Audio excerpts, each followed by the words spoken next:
9:07. Vamos, después de ese comienzo musical con el grupo Queen, a saludar a quienes van a acompañarnos en el panel del día de hoy. Ya están en conexión con nosotros. Les saludamos de inmediato a la Secretaria Nacional de Acción y Despliegue Territorial del Frente Amplio, Sofía Fuentes. ¿Cómo está, Sofía? Muy buenos días.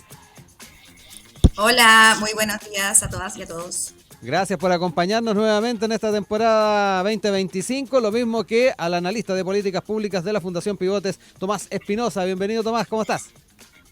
Hola Rodrigo, muchas gracias por el espacio. También te saludo a ti, Sofía. Excelente, estamos listos entonces con nuestros panelistas del día de hoy para ir entrando en materia y vamos a comenzar con el ámbito de los gobiernos locales y particularmente las inquietudes que hay en muchos ediles del país en torno a la seguridad en cada uno de sus territorios y particularmente la atención que han puesto en torno a la tramitación de la Ley de Seguridad Municipal. Recordemos que tuvo una aprobación en general este cuerpo legal.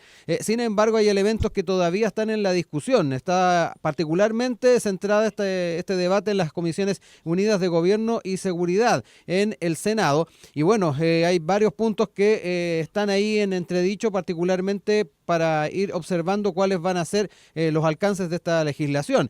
Particularmente todo lo que tiene que ver con las facultades que van a tener los guardias o inspectores municipales, el presupuesto para dotar de elementos a esta seguridad, de dónde va a venir ese financiamiento. Hay quienes están siendo críticos a que se mantenga en prevención del delito y se puede buscar otras alternativas. Senador Osandón planteaba, sin ir más lejos, el que se incorpore a los gobiernos regionales, pero eso también implica tomar cartas en el asunto. Frente a ello, han habido puntos de vista que se han planteado por distintos ediles. Voy a citar algunos de los planteamientos que han hecho, particularmente algunos que están al alero de la Asociación de Municipios de Chile, como es el alcalde de Zapallar, Gustavo Alessandri. Él es crítico por el tiempo que se han tomado para sacar adelante esto. Ya han pasado 15, 20 días de la suma urgencia, dice, se está recién discutiendo, pasaron casi 3 horas, vieron 4 artículos, no hubo mayor acuerdo. Y la verdad es que si llegan con las indicaciones tarde, ¿qué se puede hacer?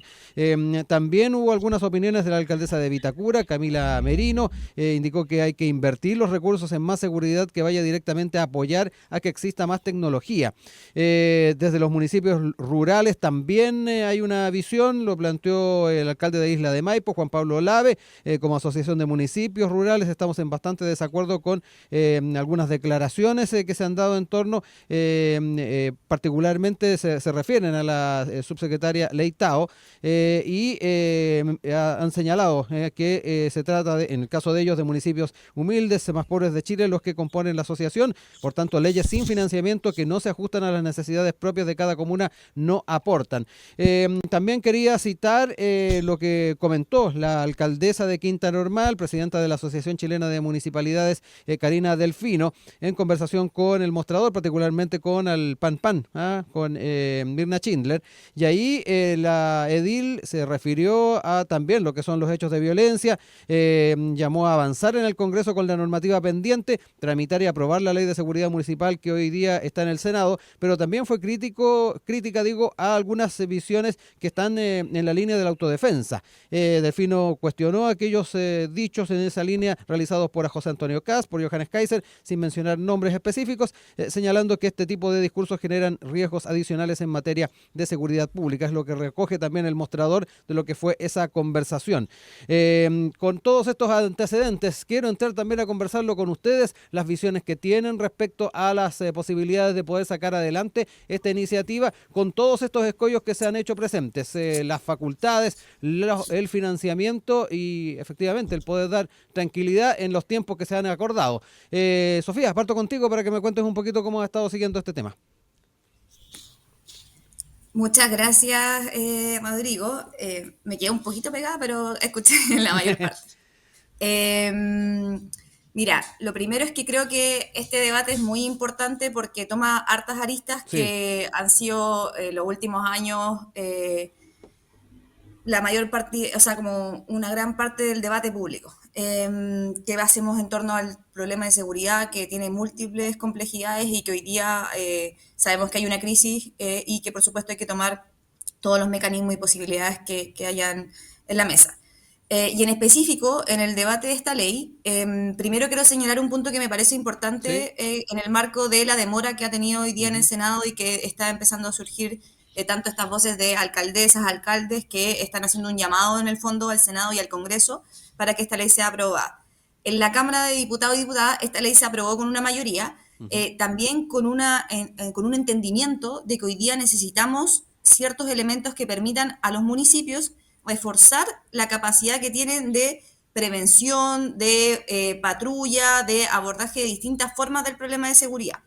Y creo que eso es un elemento que no es menor, porque Ujú. sabemos que el debate en el Congreso dura mucho tiempo, pero hoy día ya existe un acuerdo previo que si bien hay algunos elementos que no son consenso dentro del Congreso, Ujú. hay otros que sí lo son. Sí. Y ahí hay un punto muy importante porque hay distintas voces del mundo de las alcaldías que han señalado que es necesario hoy día, sobre todo porque esta ley va a permitir aumentar dotación en Ujú. términos de seguridad para distintas soluciones, no tan solo que siento que pasa muchas veces, que hay un sector que solo se enfoca en qué pasa con las armas, cómo Sí. dotamos de mayor, en este caso de las pistolas Taser y otros elementos, pero hay otras cosas que sí están abordadas en esta ley. Y ahí yo quiero hacer un punto importante, Ujú. porque creo que cuando nosotros hablamos del problema de la seguridad, no puede ser solamente con eslogan de campaña, sino que tenemos que pensar de forma estructural cómo nosotros avanzamos en una solución que sea íntegra. Claro. Y ahí hay elementos que los municipios sí pueden hacer. Por ejemplo, como hoy día vemos los espacios públicos para que sean espacios seguros donde la gente pueda sentirse tranquila y hacer una vida en comunidad que también vaya permitiendo que el crimen organizado, el narcotráfico, no utilicen esos espacios para seguir en el fondo con la línea de la delincuencia. Entonces, eso es un elemento que sí está contemplado en la ley. Y otro elemento que creo que es importante es cómo nosotros pensamos en un sistema y en los municipios como entes de promover la reinserción, que es algo que hoy día sí afecta en que la línea del narcotráfico continúe porque no existe un Mm. sistema que aborde en el fondo las complejidades de la pobreza y eso va generando que continuemos con un modelo que hace que el país sea inseguro y todo lo que ya hemos visto en los últimos años. Entonces, creo que es importante hacer un llamado a que hoy día exista Sí. un consenso en el Senado en los temas que ya fueron aprobados en la Cámara de Diputados y Diputadas para poder avanzar en ciertos elementos. Y eso no necesariamente significa que el debate continúe posterior a eso.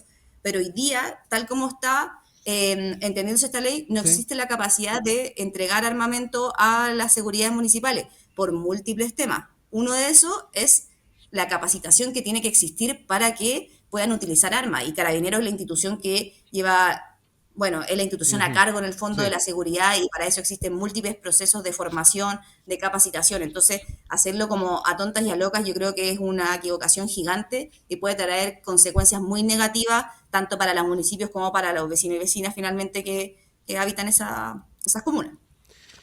Tomás, voy contigo, obviamente, tomar varios de los puntos que ponía sobre la mesa Sofía y que van muy de la mano además con el enfoque de prevención, que hay que también tener en cuenta a la hora de pensar en las políticas públicas sobre seguridad y más aún cuando estamos hablando a nivel municipal. Me quedo también con ese punto, pero importante también saber cuál es tu enfoque en lo que tiene que ver con el tema de prevención, pero obviamente los otros elementos que tal vez están complicando un poco más el debate y en muchos aspectos por lo que también decía Sofía, la ganancia que se puede hacer ahí en la galería respecto a algunas temáticas. Sí, Rodrigo, mira, yo quisiera partir hablando un poquito de dónde nace este Ujú. proyecto, en el fondo cuál es la necesidad que lo justifica. Y en ese sentido, bueno, el proyecto nace de una situación que hemos estado viviendo en el último tiempo y que se ha ido intensificando en los últimos años, que es básicamente este rol cada vez más activo que han tenido que asumir los gobiernos locales, precisamente en el mantenimiento del orden público y la prevención del delito, ¿cierto? Yo creo que no es noticia para nadie este auge de la delincuencia, por un lado, y la incapacidad que ha tenido en general nuestras policías, y en particular Carabineros, que en el fondo ha obligado a los municipios a tener que hacerse cargo de este tipo de problemas. Entonces la pregunta es cómo lo han hecho precisamente los municipios. Y dado que existe un enorme vacío en nuestra legislación respecto a la prevención y el control de la seguridad que es realizado por los municipios, básicamente cada municipio ha tenido que definir su propia estrategia Ujú. en materia de seguridad sin que exista un mayor control sobre aspectos que yo creo que son esenciales, como por ejemplo el personal que contrata para estos efectos, cuáles son sus atribuciones, cuáles son los procedimientos que tienen que seguir en situaciones de delito, y otras materias que yo creo que son fundamentales. Sí. Entonces, Dependiendo del lo que bolsillo hace también de cada municipio también. exactamente. Entonces, ¿qué es lo que hace en definitiva el proyecto? Bueno, lo que hace es modificar la Ley Orgánica Constitucional de Municipalidades para definir, ojalá con claridad, precisamente una institucionalidad a nivel municipal que pueda ejercer este rol de prevención, ¿cierto? Y de control del orden público. Y revisando un poquito en general cuál es un poco el contenido de este proyecto, bueno, se crean distintas figuras, está esta figura, ¿cierto?, del director de seguridad pública, que es básicamente la persona que encabezaría la estrategia municipal en materia de seguridad. Por otro lado, se reconoce formalmente la labor de los inspectores de seguridad municipal, que hoy en día no tienen un reconocimiento explícito, ¿cierto?, de la ley. Y acá yo creo que está la médula del proyecto de ley, porque básicamente define ahora sí con claridad cómo se nombran estos inspectores y cuáles son precisamente los requisitos para ese nombramiento, cuáles van a ser sus funciones y Sí. atribuciones, ¿cierto? Que hoy día sabemos que no existe claridad y han habido dictámenes de Contraloría para poder definirlo, pero en definitiva no lo sabemos. Cómo van a realizar, qué sé yo, los patrullajes, cómo van a intervenir en situaciones de riesgo. Y a propósito de las situaciones de riesgo, ¿cuáles van a ser los elementos de Claro. protección que van a poder usar? Es decir, se van a poder únicamente portar bastones o si van a poder usar gas pimienta, esto de las pistolas taser, ¿cierto? Que en el fondo es un eje dentro de la discusión que realmente ha tensionado la tramitación en el Senado. Teniendo eso en cuenta, yo quisiera, como una pequeña primera conclusión, decir a título personal, ya que esto escapa un poquito el radar de temas que revisamos desde Ujú. Pivote por lo menos, quisiera decir que a mí personalmente me parece un proyecto de ley sensato, ¿cierto? Que se hace cargo de una necesidad real, que es básicamente ofrecer un marco normativo para que los municipios puedan prevenir y enfrentar la delincuencia, que es en el fondo lo que explica, ¿cierto?, que tantos alcaldes soliciten que se le dé prioridad a la tramitación de este proyecto, que es algo que yo personalmente estoy de acuerdo. Ahora, respecto a estos elementos de tensión, ¿cierto?, que están dificultando un poquito la tramitación en el Senado, quisiera decir respecto a la definición de cómo debe ser ese equipo que deben o que pueden usar para ejercer estas funciones, es decir, si deben tener pistolas taser o gas pimienta. Yo personalmente no creo tener la respuesta. Ujú. Desde luego, dado que se les va a exigir intervenir en situaciones de riesgo o delito, obviamente es razonable que la ley les permita contar con elementos que les permita actuar y defenderse. Solamente como elemento, digamos, para tener en consideración al debate, que yo creo que no se ha Mm. hablado mucho, pero que puede ser un poco ilustrativo, existen casos de otros países, ¿cierto?, a nivel comparado, en donde precisamente existen digamos, fuerzas de orden Sí. público a nivel local o municipal, o a nivel de municipalidad, digamos, que se les permite a los funcionarios portar con elementos para defenderse y no son elementos menores. Está, por ejemplo, el caso de Alemania, Francia, España, en donde incluso se les permite portar armas de fuego. Yo entiendo que en Chile el estándar sería mucho menor, básicamente se trata de elementos defensivos no Sí. No letales, letales, ¿cierto? ese es Exacto, particularmente esa la es como la característica que se definición establece. y entiendo que hay consenso respecto a esa definición, que yo creo que es bueno. Pero en definitiva yo creo que es una discusión que se tiene que dar. Yo, insisto, no tengo la respuesta, creo Ujú. que nuestros parlamentarios debiesen definirlo, pero concuerdo en el global con lo que dice Sofía, ¿cierto? De que esto es un proyecto importante, nace una necesidad real y por lo tanto tiene sentido que se le dé urgencia, ¿cierto?, a la tramitación de este proyecto. Ujú. Sofía, vuelvo contigo para también de alguna manera hacer los contrapuntos si es que los tienes ahí con lo que se ha señalado, particularmente por Tomás. Y quiero incorporar también el tema financiero, porque no es menor. Ahí daba cuenta efectivamente de cómo cada municipio ha tratado en la medida de lo posible de sacar adelante estrategias de seguridad de carácter municipal. Sin embargo, ahí nos encontramos obviamente con las capacidades financieras que tenga cada uno de estas entidades. Un tema no menor que ha estado sobre la mesa respecto a cómo también damos coherencia a nivel territorial para que efectivamente no existan estas brechas a la hora de pensar en los temas vinculados a seguridad. Te dejo esos dos elementos para que los puedas también desarrollar. Sí, mira, primero señalar que creo que cuando hablamos y creo que por eso el debate es tan complejo, Mm, sobre armar o no armar a funcionarios o funcionarias municipales, que finalmente ese es legalmente como la mm, función y donde pertenecen, el debate es muy profundo porque en el fondo podemos estar pensando en una nueva línea de las fuerzas de seguridad y claro, orden público.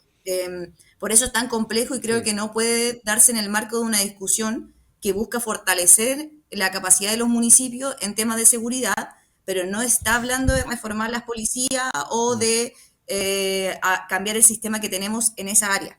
Y creo que por eso justamente es que hay que separar las discusiones. Y hoy día tenemos la conformación de un Ministerio de Seguridad que también, por supuesto, tuvo un largo debate de muchos años en el ujú, Congreso, pero creo que esta otra ley hay que separar la discusión efectivamente de cómo uno en el fondo va a crear una nueva fuerza de orden y seguridad pública, que creo que ahí es donde deberíamos sí. nosotros debatir cómo en el fondo armamos o no armamos a funcionarios o funcionarias municipales. Eso es una cosa que me parece importante. Lo segundo, creo que diste en el clavo en un tema que es muy importante, que tiene que ver con el presupuesto, y eso también va muy de la mano hoy día con las diferencias que existen a nivel municipal en Mm, términos presupuestarios. Y creo que eso es un elemento que sí tiene que abordarse a nivel estatal.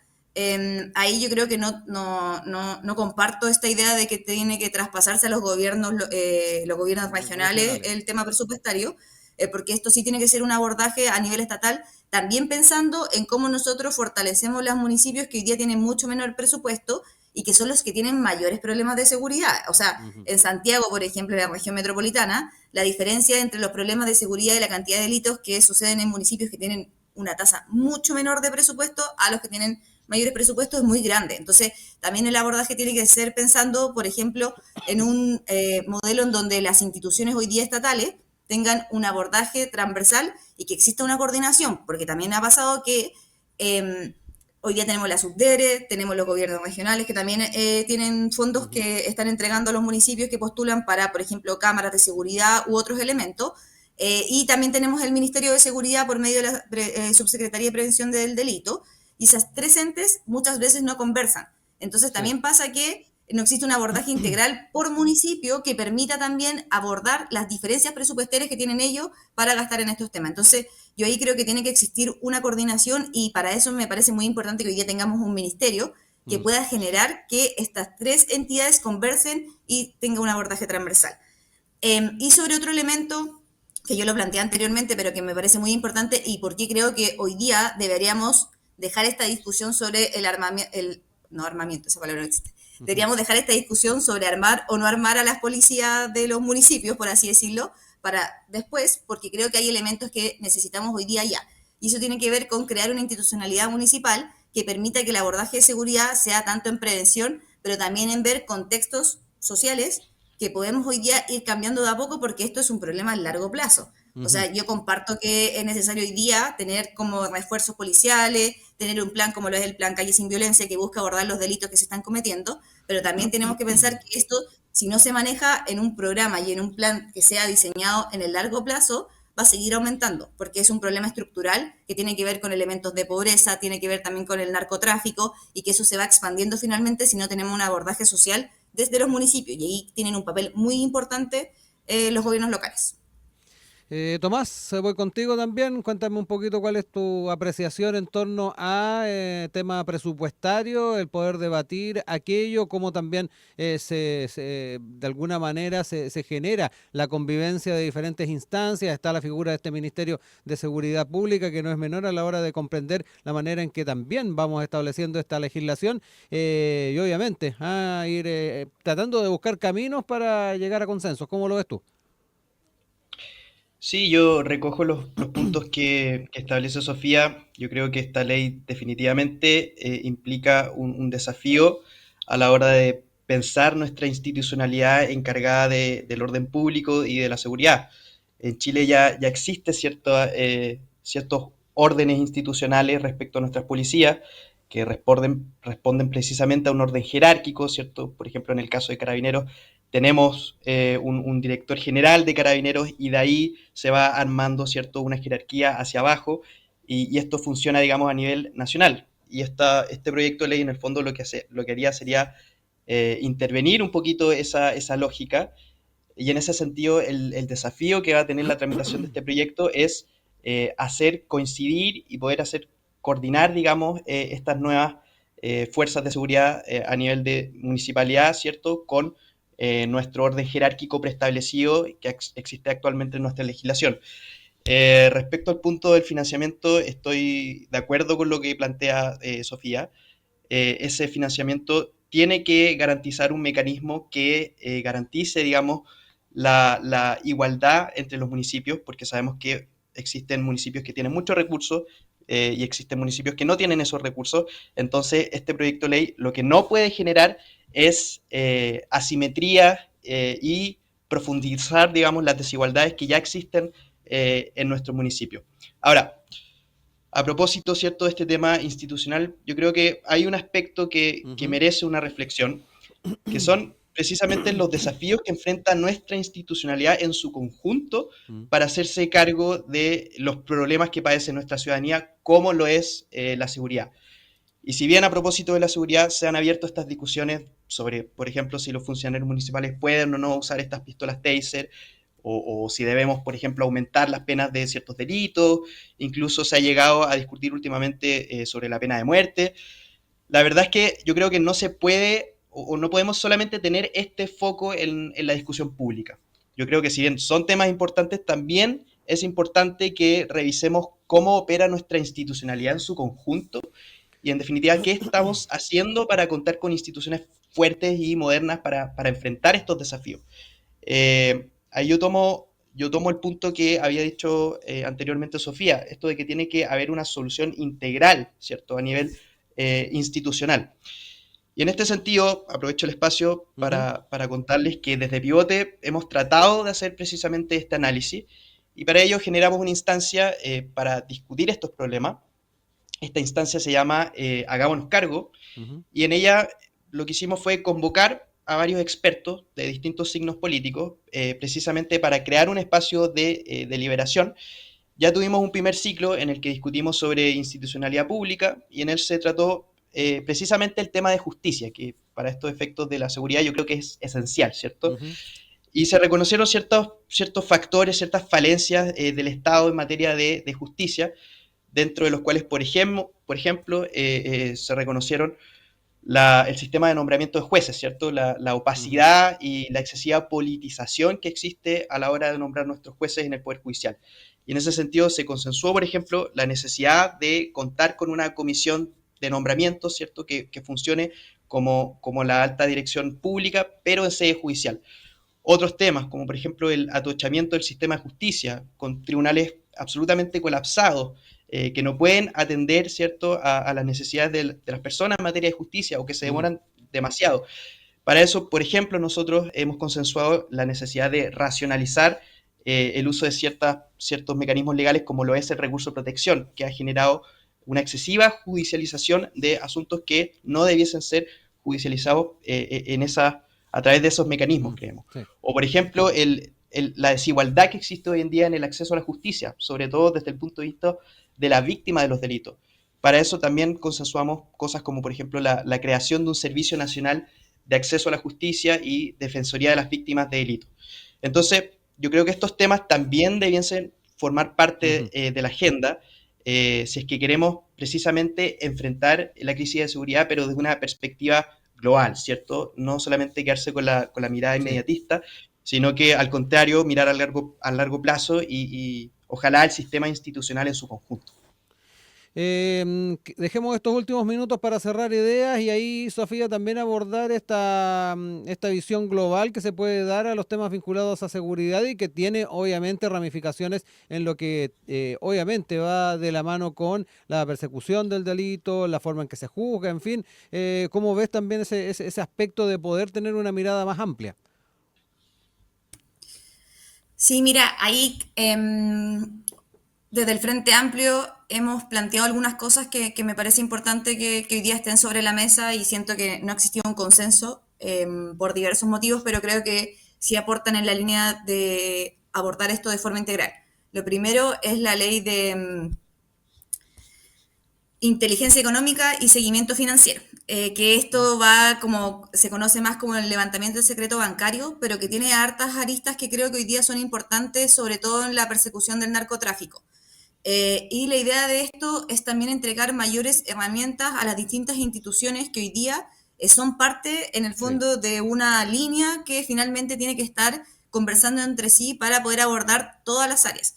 Y creo que eso es un elemento muy importante porque pasa mucho que pensamos que los problemas de seguridad, lo dije anteriormente, pero me parece importante como poder plantearlo, que los problemas de seguridad solo se dan por atacar directamente el problema en las calles y no también por pensar en cómo nosotros desde las instituciones mejoramos la persecución al crimen. Y creo que eso tiene elementos importantes como lo es el levantamiento del secreto bancario y también modernizar las instituciones públicas. Hoy día el Servicio de Impuestos Internos, por ejemplo, es un ente muy importante cuando nosotros hablamos de la persecución del crimen, que no tan solo es lo que pasa en las calles, sino que hay mucho detrás que son conexiones internacionales u otros elementos que ya sabemos que pasan. Entonces, ahí hay una cosa que hemos planteado que es el levantamiento del secreto bancario para poder perseguir efectivamente la línea de la plata, que finalmente eso sí te llega a encontrar quiénes son en el fondo las cabezas de estos, del crimen organizado y también del narcotráfico. Y por otro lado, la modernización de instituciones, que yo creo que ahí hay un elemento y un debate pendiente, porque se plantea desde muchos sectores esta idea de modernizar el Estado. Pero hoy día también hay que entenderlo que el Estado es un ente complejo y en comparación a otros países del mundo, Chile tiene elementos muy modernos en su Estado. Por ejemplo, la clave única, que es un elemento Ujú. casi único en el mundo y que es una herramienta muy importante para la ciudadanía para poder hacer trámite o diversas Sí. cosas. Pero hay otras cosas que creo que hoy día tenemos que poner sobre la mesa. Por ejemplo, cómo nosotros vemos que la estructura del Estado sea hoy día más ágil y permita también generar mayores políticas que, por ejemplo, nos faciliten la persecución del crimen. Y ahí hay un elemento, solo para terminar, que me parece que hoy día está sobre la mesa y lo planteó también el presidente Boric, que tiene que ver con la ley de permisología, que es el concepto conocido, que busca finalmente que la realización de trámite y también como que todo el aparato institucional para aumentar la inversión pública y también para otros elementos que hoy día nos van a permitir tener instituciones más acordes a lo que hoy día necesita tanto la ciudadanía como también el país para otras cosas. Entonces, creo que ahí hay un elemento importante que justamente busca agilizar el Estado y permitir que estas cosas que son tan importantes como, por ejemplo, la persecución del crimen a través del dinero, Sí. pueda ser de forma mucho más fácil y finalmente que tenga los resguardos necesarios para que esto no vaya a ser un problema público, como vemos Ujú. lo que hoy día está pasando con Fiscalía, que finalmente se supone que es una institución que está a cargo de perseguir delitos y en el fondo está teniendo una acción política, sino que más bien hoy día tenemos que tener la seguridad de que estas instituciones van a proteger la información de las personas, pero al mismo tiempo van a Sí. facilitar la tarea de las policías, del gobierno y de los entes públicos, en este caso como podría ser también Fiscalía. Tomás, también brevemente ir cerrando ideas en este tema para después irnos a la música y después tomar el otro tema propuesto.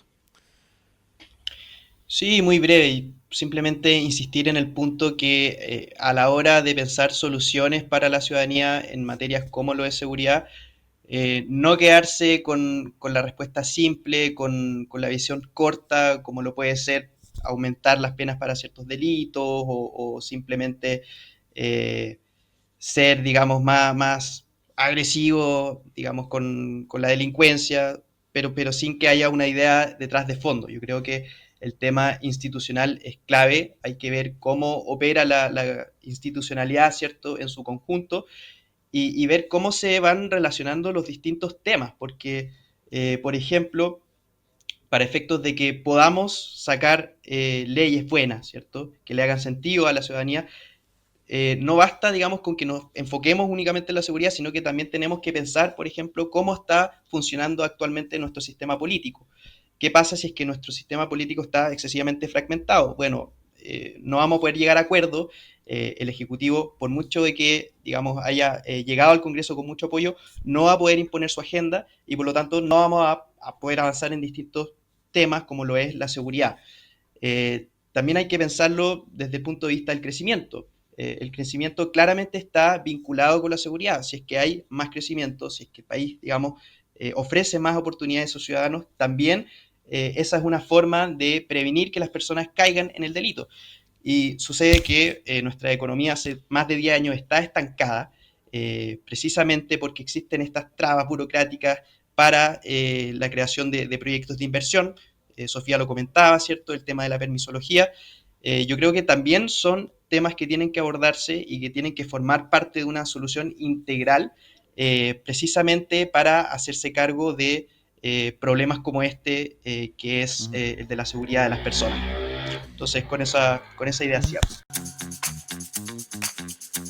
9:40, de vuelta con ustedes acá en nuestro panel de Enlace USACH, junto a Tomás Espinosa, analista de políticas públicas de la Fundación Pivotes, y Sofía Fuentes, secretaria nacional de Acción y Despliegue Territorial del Frente Amplio. Nos vamos al tema vinculado a el sistema político, la reforma del sistema político y particularmente los elementos que se han estado debatiendo por parte del Parlamento en las primeras propuestas que surgieron, en contrapartida de lo que ha sido lo presentado por el Ejecutivo, donde, por ejemplo, lo que tiene que ver con el umbral del 5% para que los partidos que no alcancen esa votación queden sin representación en la Cámara de Diputados, no está contenido en la propuesta. También los enfoques que se están dando en torno al tema de las órdenes de partido, donde se plantea una visión más facultativa por sobre algo obligatorio dentro de lo legal.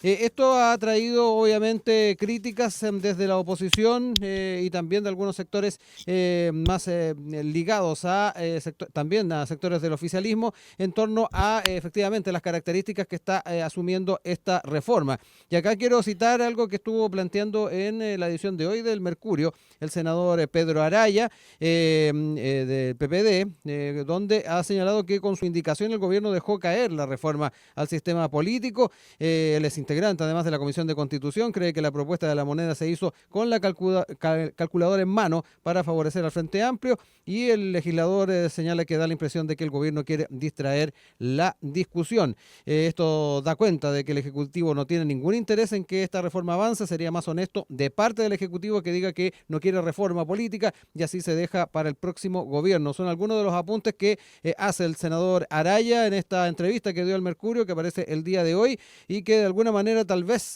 también engloba la visión de los más críticos en torno a cómo el Ejecutivo ha estado enfrentando el tema de la reforma al sistema político. Tomás, parto contigo ahora para que me cuentes un poquito también tu visión de la forma en que se ha estado dando este debate. Recordemos que hubo un primer paso que se dio desde el propio Senado, pero ahora se incorporan algunos elementos del Ejecutivo que no han caído muy bien.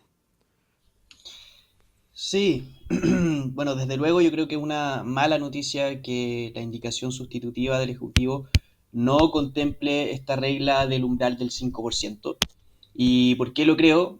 Bueno, porque pienso que es una regla esencial para enfrentar uno de los problemas que adolece nuestro sistema político, que es el problema de la fragmentación, ¿cierto? Entonces, yo quisiera ir un poquito hacia atrás y explicar un poquito de dónde viene esta regla del umbral, ¿cierto? Del 5%. ¿Cuál es la necesidad? ¿Cuál es la justificación? En el fondo, ¿por qué se explica? Y sucede que hoy día tenemos un sistema político que se caracteriza por dos cosas, ¿cierto? Por un lado somos un sistema presidencialista, ¿cierto? Y por otro lado, para elegir a nuestros parlamentarios tenemos un sistema proporcional. Eso quiere decir que se asignan escaños proporcionalmente según la cantidad de votos que obtiene cada lista. Eso, en definitiva, incentiva a que existan varios partidos políticos en el Congreso. Y por esta razón, al día de hoy, tenemos, creo que son más de 20 partidos políticos los que tienen representación parlamentaria. Es decir, tenemos un sistema político completamente fragmentado, ¿cierto? Y eso, en definitiva, dificulta la gobernabilidad para el Ejecutivo, ya que para poder sacar su agenda, tiene que negociarla con demasiadas fuerzas políticas que están demasiado dispersas. Y por otro lado, también dificulta la creación de acuerdos dentro del mismo Parlamento. Entonces, lo que hace esta regla del umbral es precisamente intentar atenuar esta fragmentación, obligando a que los partidos políticos al menos alcancen un 5% de los votos, o un número mínimo, ¿cierto?, de parlamentarios para poder acceder al escaño. Entonces, ahora sí con la contingencia, digamos, el presidente Boric presenta esta indicación sustitutiva que no contempla la regla del umbral, y en definitiva la explicación que se da es que no se logró un acuerdo con Apruebo Dignidad, ¿cierto? Y la pregunta es, ¿por qué no se logra este acuerdo? Me acuerdo que el presidente en su momento hablaba de falta de viabilidad política. Yo creo que la respuesta evidente es que el umbral simplemente afectaría a ciertos partidos políticos que forman parte de su coalición, ya que si se aplicara actualmente la regla del umbral, simplemente no accederían a los escaños en el Congreso. ¿Y qué me lleva a pensar eso? Es precisamente revisando el contenido de la indicación sustitutiva, ya que no contiene ningún otro mecanismo alternativo, ¿cierto?, para hacerse cargo del problema de la fragmentación. O sea, igual quiero ser justo, porque se introducen ciertas cosas, ciertos elementos que son menores, yo creo, como por ejemplo exigirle más firmas a los partidos o elevar el número de regiones para poder constituir partidos. Pero yo creo que de ninguna manera esas reglas tienen el mismo impacto, ¿cierto?, que tendría la regla del umbral, que es mucho más clara y mucho más decidora. Sí. Y para ir cerrando la idea, claro, uno trata de escuchar o trata de buscar ciertas defensas a esta idea de eliminar el tema, ¿cierto?, del umbral. Y se han dicho varias cosas. Yo, por ejemplo, he escuchado que la regla del umbral no arregla el problema del discolaje, ¿cierto? O del caudillismo o el populismo. Y en ese sentido yo creo que estoy de acuerdo. O sea, es claro que la regla del umbral no soluciona o no es un antídoto, ¿cierto?, para todos los problemas que adolece nuestro sistema político, pero sí se hace cargo, yo creo que de manera bastante directa y bastante clara, de por lo menos uno de esos problemas, que es precisamente la fragmentación. Entonces, yo creo que la fragmentación es esencial. Sí. Y para combatir los otros problemas, digamos, tienen que existir otras medidas complementarias, ¿cierto?, a esta idea del umbral. Sí. Y en ese sentido, por ejemplo, que forma parte del proyecto de ley, importante, sancionar a los parlamentarios que renuncian a su partido, por ejemplo, con la pérdida del escaño, o establecer ciertas materias sobre las cuales deban existir órdenes de partido, de manera que si se contravienen, los parlamentarios pierdan su militancia y por lo tanto el escaño. Pero en definitiva no nos podemos quedar con la idea de que, dado que la regla del umbral no soluciona todos los problemas del sistema político, no vamos a adoptar la regla. O sea, hay que, yo creo que, incorporarla para que esta reforma tenga sentido y logre cometer, digamos, su objetivo, que es darle eficacia a nuestro sistema político. Sofía, hay varias cosas. Te dejo la palabra también para dar cuenta también de estas declaraciones del senador Araya, los puntos que ponía sobre la mesa Tomás. El ministro Elizalde también hablaba de un eventual acuerdo que pudiese haber en el Senado para sacar adelante un umbral. No tendría la misma característica o el mismo escenario en la Cámara de Diputados, porque recordemos que ahí también son incumbentes de alguna manera. Te dejo ahí la palabra, Sofía.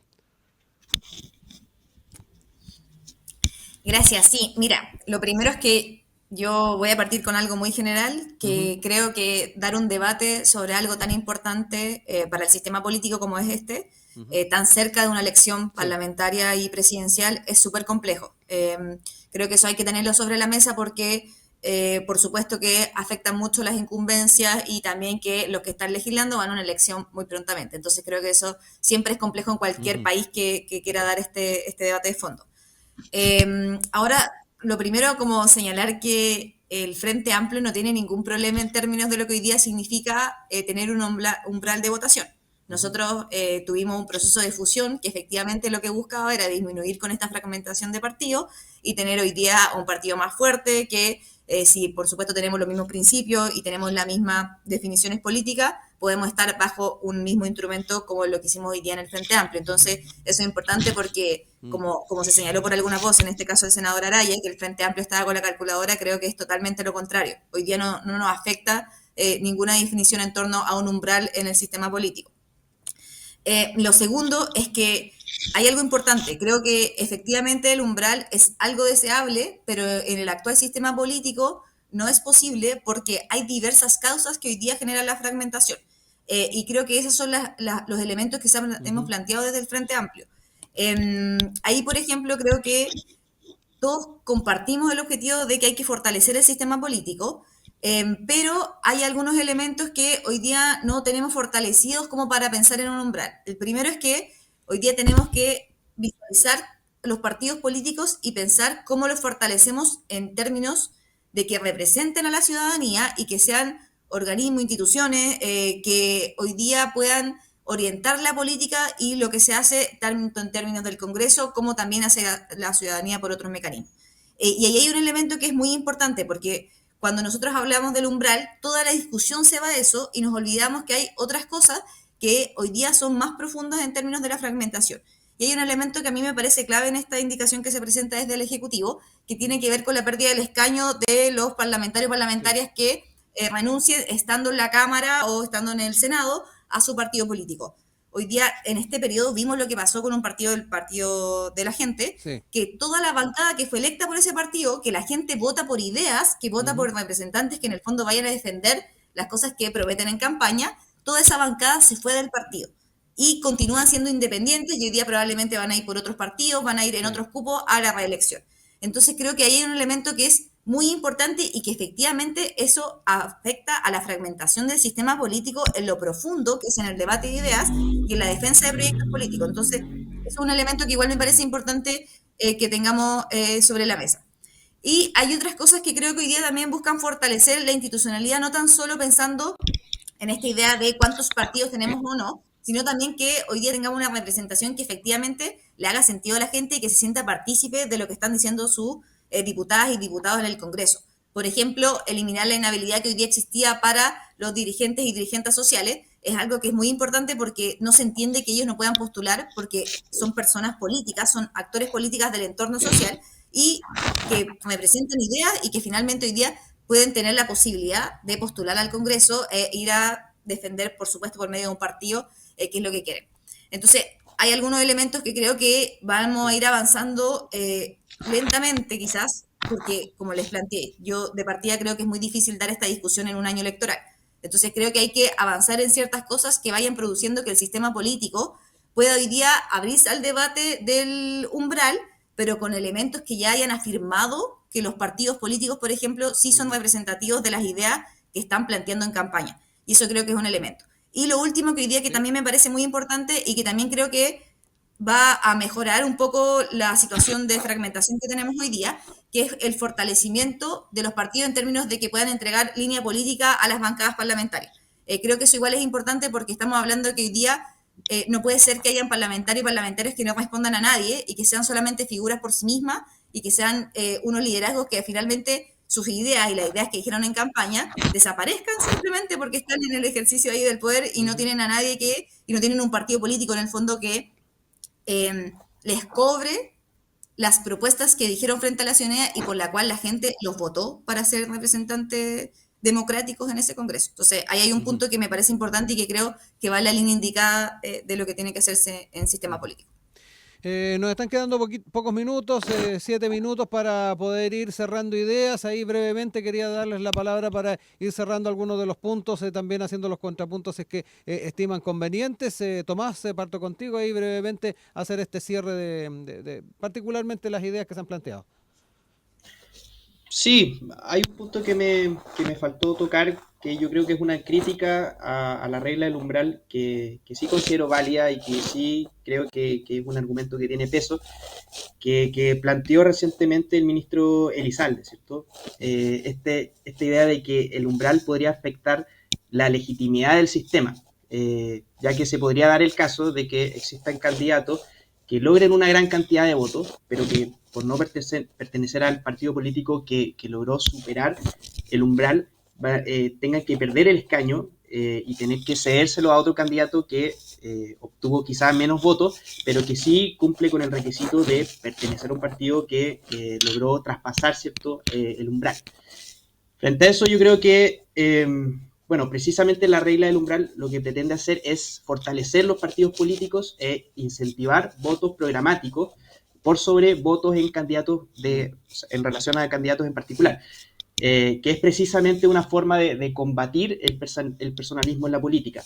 Y por lo tanto, si bien la regla sacrifica representatividad en ese sentido, ya que castiga, ¿cierto?, a candidatos que pertenecen a partidos políticos pequeños, fortalece gobernabilidad, ya que induce a que existan menos partidos políticos, más grandes, ¿cierto?, y más fuertes y con pretensión de mayoría. Y en ese sentido, las reglas electorales casi siempre lo que hacen es sacrificar una cosa y beneficiar otra, pero no existen reglas de sistema electoral que puedan, digamos, tener lo mejor de los dos mundos. O sea, hay que sacrificar una cosa para poder obtener la otra. No existe una solución, digamos, mágica para solucionar todo. Y lo último que quisiera decir es que considero realmente una lástima que no se recoja dentro de la indicación sustitutiva la regla del umbral, también porque esta regla proviene de la experiencia que tuvimos en el segundo proceso constituyente, ¿cierto? Con la comisión experta, ¿cierto? Porque fue una regla precisamente respaldada por ese organismo en esa oportunidad y tiene el valor, digamos, de que esa comisión, digamos, estaba integrada por personas precisamente expertas que provenían de distintos mundos políticos, ¿cierto? Habían miembros del Partido Comunista, del Partido Republicano, etcétera.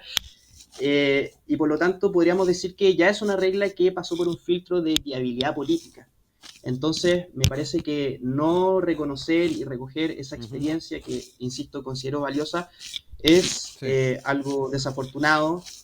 Creo que es una experiencia que debiese ser tomada en consideración por el Ejecutivo y por los parlamentarios actualmente para discutir esta reforma al sistema político que yo creo que tanta falta le hace a nuestro país, ¿cierto? Sofía, también para cerrar el panel de hoy. Sí, mira, yo creo que, como lo planteé, a mí me parece bien que el debate sobre los umbrales se dé, pero creo que hoy día también necesitamos fortalecer el sistema político en otros elementos que, en el fondo, allanen el camino para que podamos tener ese debate, no simplemente pensando con la calculadora, que en este caso el Frente Amplio ha sido muy claro de que no es esa la postura y tampoco es algo que esté sobre la mesa. Y hay un par de cosas que yo creo que hoy día también son parte del debate y al menos nosotros hemos defendido. Por ejemplo, está esta idea de que se presenten listas bloqueadas que en el fondo permitan que las candidaturas que son representativas de un proyecto político ingresen y no nos enfoquemos en el fondo en personalismo. Y eso es una definición que sería del partido, el orden de las listas. Porque así, en el fondo, la gente votaría por proyectos y no por personas que dicen ideas que después pueden decir cualquier otra cosa en el Congreso.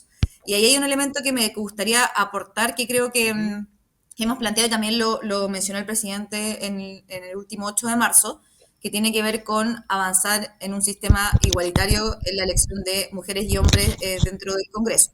Y creo que justamente este mecanismo de listas bloqueadas, donde el partido define el orden, y por ejemplo, que se le puede agregar la obligación de tener lista cebra, permitiría que no nos basemos en la cantidad de votos de uno u otro de las personas que están yendo a la elección, sino que la cantidad de votos que tiene el proyecto político, que tiene una cantidad de ideas que son representativas de lo que está proponiendo la sociedad. Y eso también creo que va a solucionar un problema, porque hoy día sabemos que en la Cámara es un 35% de mujeres, mientras que en el Senado es un 24% de mujeres, y eso también es un problema para la democracia. Nosotros desde el Frente Amplio lo hemos planteado muchas veces, que creemos que hoy día hay que avanzar en políticas que permitan igual participación de mujeres y hombres, sobre todo en espacios institucionales donde se toman las definiciones de las políticas del país.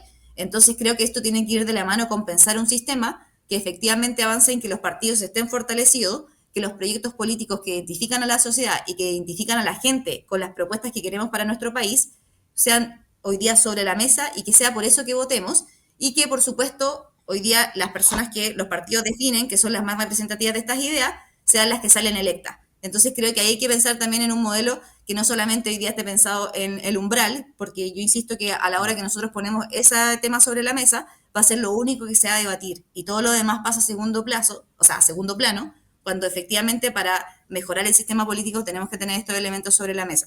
Entonces, este es un debate largo y yo creo que hay distintas miradas, y creo que en el fondo lo que tenemos que hacer es llegar a un acuerdo, pero también seguir en una conversación que no solamente esté, como lo dije anteriormente, presente en el año electoral, que creo que sí es un problema para dar este debate con profundidad. Son las 9:59. Tomás Espinosa, Sofía Fuentes, agradecer el que hayan estado con nosotros en el panel del día de hoy, y estaremos atentos a poder contar con ustedes nuevamente para tratar los temas de la contingencia y del país. Un abrazo a ambos, que estén muy bien. Muchas gracias por la invitación. Rodrigo. Chao, Chao. Sofía.